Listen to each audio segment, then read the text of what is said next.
Media sosial dapat membantu kita berkomunikasi lebih baik dan juga mengekspresikan diri. Namun, tetap saja ada tantangannya, seperti bagaimana perbandingan diri di dunia maya.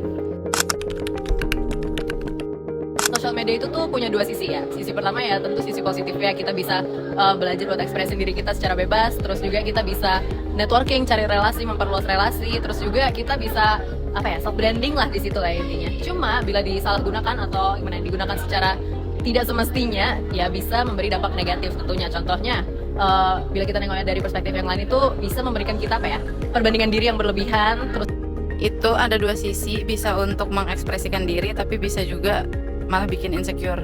Di mana kita dapat mengakses informasi banyak sekali dari internet atau media sosial. Jadi di sana kita banyak perbandingan nih. Misal kita ada yang kurang atau ada yang lebih, kita langsung membandingkan diri kita ke orang lain gitu, Kak. Positif sama negatif juga. Kalau dampak terkait pengaruh media sosial itu banyak sekali, kayak bisa membangun teknologi dengan teman, terus bisa curhat juga lewat media sosial. Dampak negatifnya untuk masalah mental, kayaknya kalau di zaman sekarang itu banyak banget cyberbullying lewat head comment. Media sosial bisa digunakan untuk berinteraksi dan berekspresi. Pengaruh positifnya tuh bisa untuk mengembangkan diri, dan pengaruh negatifnya tuh kita bisa terbawa oleh arus zaman gitu. kayaknya emang sifat natural manusia untuk membandingkan diri sendiri ya. Itu nge-compare hal-hal yang ada di sosmed dan FOMO-FOMOan, bisa bikin overthinking. Memperbaiki algoritma media sosial saya itu secara baik.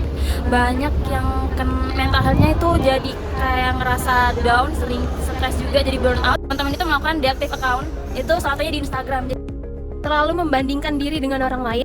Baik-baiklah menggunakan sosial media sih, terutama untuk upgrade diri gitu. Semuanya pasti balik ke diri kita masing-masing ya, karena kayak pada akhirnya juga orang pada peduli sama diri mereka sendiri, gak ada yang peduli sama satu sama lain ya kan. Jadi kayak yaudah sewajarnya manusia aja, senormal-normalnya manusia aja, bandinginnya secukupnya aja, yang baik-baik aja guys. Ambil yang positif aja. Itu bisa batasin waktu atau juga mungkin bisa follow akun-akun yang bagus, maksudnya yang bisa menginspirasi. Punya pendirian dulu, punya pendirian sendiri, tetap di pendirian itu kayak gimana, fokus sama tujuannya seperti apa, terus bisa mengenali diri sendiri, terus cari kegiatan yang positif, yang kegiatan offline, entah ikut ikut sosialisasi, atau mungkin cari hobi baru, atau mungkin minat yang lainnya. Gunakan sosial media itu dengan membatasi waktu, terus jangan menggunakan sosial sebagai perbandingan diri kamu, karena kamu juga punya kualitas diri kamu sendiri. Di zaman sekarang itu untuk survive di media sosial itu kita harus menemukan jati diri kita dulu. Di sosial media itu kita biasanya dituntut untuk menjadi sempurna. Jalani sosial media itu dengan hal-hal yang positif. Nah, jadi itu dia guys pandangan Gen Z tentang pengaruh media sosial terhadap kesehatan mental mereka. Saya Bintang Karsipane, pamit undur diri. Bye-bye.